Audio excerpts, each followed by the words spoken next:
Ngayon, meron tayong iPhone 6. Papalitan natin siya ng battery kasi hindi na gumagana yung battery niya. So, papalitan natin siya ngayon ng battery. Okay.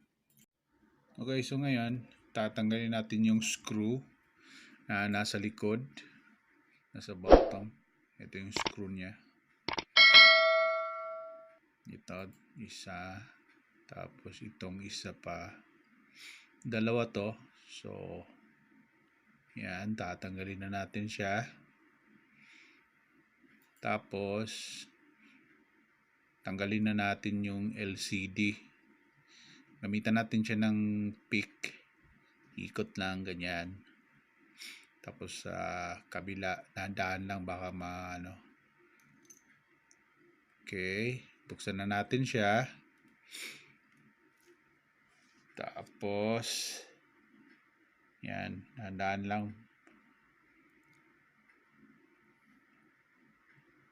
Tapos ngayon, tanggalin natin yung battery. Hindi pa pala, unahin tanggalin natin itong screw. Unahin natin tanggalin itong screw. Dalawang screw ito. Tapos, may isa pa. Hindi magkaparehas ng haba nito. Kaya tandaan nyo kung saan galing yung maiksi. Ito. Tapos, tanggalin yung cover. Ngayon, tanggalin na natin yung battery connector.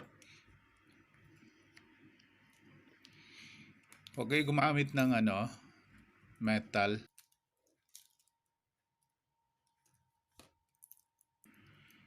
Dahil pag gumamit tayo ng metal, pwedeng mag-ground siya. At yun, pwedeng maging dahilan para masira na siya.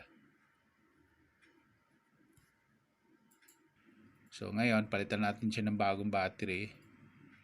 Ito yon. Tapos, diin natin ng konti. Yan. Balik natin yung battery.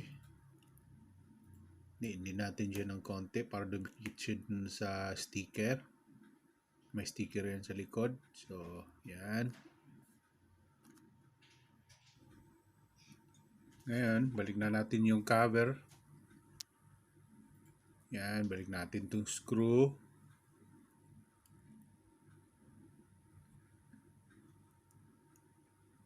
Yan. Tapos itong isa pang screw, lalagay na natin siya.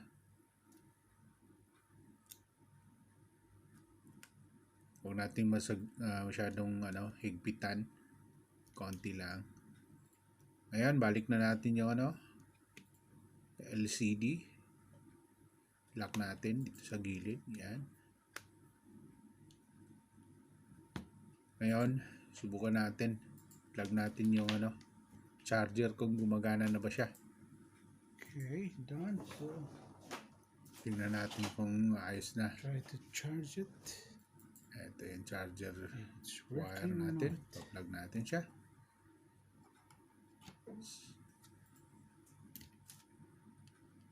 Okay, subukan natin kung gumagana ba. Ayan. Okay. It's working. Ayos na. So, okay na siya.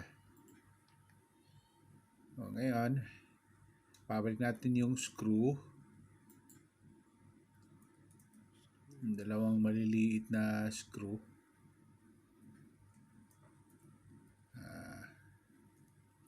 Yan. Pit na natin.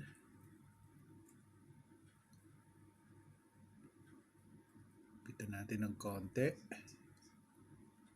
Huwag masyadong mahigpit. Ayan. Itong isa. Pitan natin. Ayan. Plug natin ulit. Yun. Nag-charge na siya. So, tapos na. Please like and subscribe if you like the video. Thanks for watching. And don't forget to like and subscribe.